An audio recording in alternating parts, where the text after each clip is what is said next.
میں اس کا ممبر تھا اور اس طرح میں نے ابتدا کی۔ میں وہاں ریسرچ کر رہا تھا، اس کے لیے الگ انداز کی ضرورت تھی، اور پھر ہماری ٹیم نے کریڈٹ کارڈز کا کاروبار شروع کیا۔ ہم نے پہلے چھوٹے پیمانے پر شروع کیا۔ ہیکنگ کے علاوہ کچھ ایسی ویب سائٹس تھیں جہاں ڈیپ ویب پر کارڈز شیئر ہوتے تھے۔ ہم ایک ایک کر کے سارے کریڈٹ کارڈز پر قسمت آزمائی کر کے رقم نکال رہے تھے۔ مثال کے طور پر میں کپڑے خریدنا چاہ رہا ہوں تو میں ان کا انتخاب کر کے ایک ایک کر کے کارڈ چلانے کی کوشش کروں گا۔ کیا اس میں محدود رقم ہے یا اس کو بلاک کر دیا گیا ہے؟ کیونکہ شیئر کردہ کارڈ کو 100 لوگ بیک وقت استعمال کرتے ہیں، اس لیے یہ خود بخود بلاک ہو جاتا ہے۔ یہ 10 میں سے 1 پر شروع ہوا، پھر 50 میں سے 1 پر ہم آرڈر کرنے کے قابل ہو گئے۔ پھر ہم نے کہا کہ ہمیں خود کریڈٹ کارڈز ہیک کرنے چاہیے۔ ہم نے ترکی کی ہر معروف شاپنگ سائٹ کے ڈیٹا بیس تک رسائی حاصل کی اور سارے کریڈٹ کارڈز کی معلومات نکال لیے۔ اس دفعہ ہمیں غیر استعمال شدہ کارڈ ملے، لیکن پریشانی کی بات یہ تھی کہ جتنے بھی کارڈز موصول ہوئے وہ سب ترکیہ کے تھے۔ ظاہر ہے ہم نے شروع میں ان کو استعمال نہیں کیا۔ اگر میں ترکیہ کا کارڈ استعمال کرتا تو مجھے پکڑنا آسان ہوتا، لہٰذا ہم نے دوسرے ممالک کی ویب سائٹس کو سرچ کیا۔ آپ غیر قانونی زندگی کا خوب لطف اٹھاتے ہیں کیونکہ آپ کو اپنی جیب سے خرچ نہیں کرنا پڑتا۔ جب شاپنگ کے لیے 100 یورو کافی نہیں ہوتے تو آپ 200 یورو استعمال کرنا شروع کر دیتے ہیں، پھر 200 سے 300 یورو۔ ظاہر ہے یہ سب کرتے ہوئے خوف تو محسوس ہوتا ہے، لیکن وہ پیسہ جو آپ خرچ کرتے ہیں اس خوف کا ازالہ کر دیتا ہے۔ ظاہر ہے یہ سب اپنے ساتھ پریشانیاں لاتا ہے۔ کیا آپ کبھی جیل گئے؟ میں جیل تو نہیں گیا، لیکن عدالت میں میرے خلاف مقدمہ دائر ہوا۔ جب پہلی دفعہ میرے خلاف عدالت کا نوٹس گھر آیا، میں نے دروازے کی گھنٹی سنی، لیکن میں نے دھیان نہیں دیا۔ ڈاکیا نے پیپر تھمایا، اس کے بعد میں نے کچھ آوازیں سنی۔ میری والدہ نے میرے والد سے کہا سائبر کرائم سے پیپر آیا ہے۔ میری آنکھیں ابھی بھی بند تھیں، میں جانتا تھا کہ یہ میرے لیے آیا ہے۔ میں فوراً بستر سے نکلا۔ یہ کیا ہے؟ Credit cards? ہم نے کافی سارے کارڈز استعمال کر کے لوگوں کا حق غصب کیا تھا۔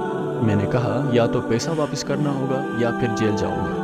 اللہ تعالیٰ کا شکر ہے کہ میں 3 ٹرائلز کے بعد ہی ڈسچارج ہو گیا۔ تو پہلی چیز یہ تھی کہ میں نے توبہ کر لی۔ میں نے آرکائیو سے تمام کریڈٹ کارڈز کو ڈیلیٹ کر دیا۔ اللہ تعالیٰ کا شکر کہ میں نے ان تمام معاملات سے خیر کے ساتھ جان چھڑا لی۔ اس مقدمے کے سلسلے میں آپ کے گھر والوں کا کیا رد عمل تھا؟ اچھا، پھر مجھے اس مقدمے کے بعد اپنے گھر والوں کو کریڈٹ کارڈز کے بارے میں بتانا پڑا۔ میرے والد ملک سے باہر کام کرتے تھے، ان کو کچھ پتہ نہ تھا۔ اب ان کو 1 سے 2 ہفتوں میں آنا تھا۔ انہوں نے مجھ سے بات کی، میں نے تمہیں کبھی حرام کا نوالا نہیں کھلایا، میں کبھی گھر میں حرام مال نہیں لایا، لہٰذا تم بھی حرام مت کھانا اور حرام مال اس گھر میں مت لانا۔ میں اس وقت کم عمر تھا، اس کا مجھ پر گہرا اثر پڑا۔ اگلے دن میں نے تمام کریڈٹ کارڈز کی معلومات پھاڑ دی، ساری فائلز کلیئر کر دی۔ میں نے اپنے کمپیوٹر کی ہارڈ ڈرائیو بھی پھینک دی کیونکہ اس کو عدالت کے ذریعے ضبط کیا جا سکتا تھا۔ اللہ تعالیٰ کا شکر ہے کہ میں اس طرح بچ گیا۔ بصورت دیگر اس کام کا مستقبل ایسا ہوتا، ہم کارڈز کو کیش میں بدلنے کا سوچ رہے تھے، کسی طرح سے فون یا کار خریدنے کے لیے۔ ہم نے پہلے ہی جتنا چاہا خریداری کر لی تھی، لیکن دوسرے لوگوں کے حق کا نہیں سوچا، حرام ہے یا حلال، کیونکہ آپ کو پیسے کا لالچ ہوتا ہے۔ ہر وہ چیز جسے آپ دیکھتے ہیں آپ وہ خریدنا چاہتے ہیں، بعد میں سارے پیسے نکل آئے۔ یہ حالیہ صورتحال ہے۔ جب آپ ہیکر تھے تو کیا آپ کی زندگی پرسکون تھی؟ میں سوچتا تھا کہ میری زندگی پرسکون ہے، لیکن پتہ چلا کہ ایسا نہیں ہے۔ ہماری آنکھوں پر پردہ پڑ گیا تھا۔ میں اپنی دیکھ بھال خود کر رہا تھا، اپنے گھر والوں سے خرچہ نہیں لیتا تھا۔ جب میں باہر ہوتا تو مجھے کسی چیز کی ضرورت نہ ہوتی، لیکن میں ہمیشہ حرام میں رہتا۔ آپ کو بے چینی محسوس ہوتی ہے، آپ ایک خاص وقت میں محسوس کرتے ہیں اور پھر آپ بھول جاتے ہیں۔ میں نے توبہ کر لی اور کریڈٹ کارڈز کی معلومات کو کچرے میں پھینک دیا۔ میں نے ہر چیز ڈیلیٹ کر دی، لیکن میں عدالت کے بارے میں سوچ رہا تھا۔ کیا ہوگا اگر کسی دوسرے معاملے میں عدالت سے نوٹس آ گیا؟ کیونکہ ابھی صرف 2 نوٹس آئے تھے، تیسرا، چوتھا اور 5واں بھی آ سکتا تھا۔ نفسیاتی طور پر کئی سالوں تک اس کا اثر رہتا ہے۔ جب گھنٹی بجتی ہے تو خیال آتا ہے کہ عدالت سے نوٹس نہ ہو۔ جب گھنٹی بجتی ہے آپ پوچھتے ہیں کون ہے؟ آپ قابل بھروسہ آواز کے منتظر ہوتے ہیں۔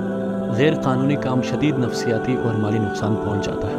آپ نے کہا میں نے ہیکنگ چھوڑ دی، تو اب آپ کیا کر رہے ہیں؟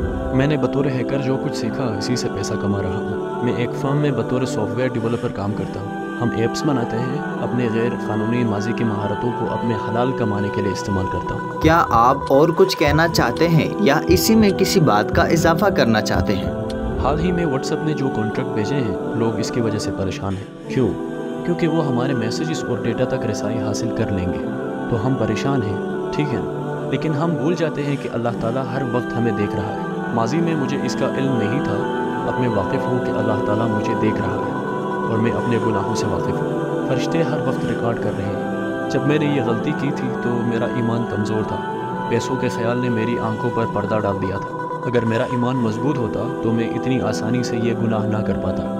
قرآن کی تفسیر رسالہ نور پڑھنے کے بعد میں نے یہ محسوس کیا ایک حصے نے مجھ پر گہرا اثر کیا۔ یہ کہتا ہے ایمان کا مسئلہ دل و دماغ میں روحانی روک ٹوک کا کام دیتا ہے، بالکل اس ڈرائیور کی طرح جو سرخ بتی کو عبور کرنا چاہتا ہے لیکن جب وہ شیشے سے پولیس کو دیکھتا ہے تو رک جاتا ہے۔ لہٰذا جب آپ برے کاموں کی نیت کرتے ہیں تو آپ کے دل میں ایمان آپ کو بتاتا ہے کہ یہ خواہشات ممنوع ہیں، یہ بری خواہشات کا خاتمہ کر دیتا ہے۔ میرے ساتھ بھی یہی ہوا۔ عدالت والے واقعے کے بعد میں حیران تھا کہ میں کیا کر رہا ہوں۔ کچھ چیزوں کو ہم اس وقت تک نہیں دیکھ پاتے جب تک مصیبت میں نہ پڑ جائیں۔ تو عدالتی کارروائی بھی میرے لیے ایسی ہی تھی جب میں نے محسوس کیا کہ میں پستی کی طرف جا رہا ہوں۔ انشاءاللہ اس ویڈیو سے آپ کو فائدہ ہوگا جو گمراہ ہیں۔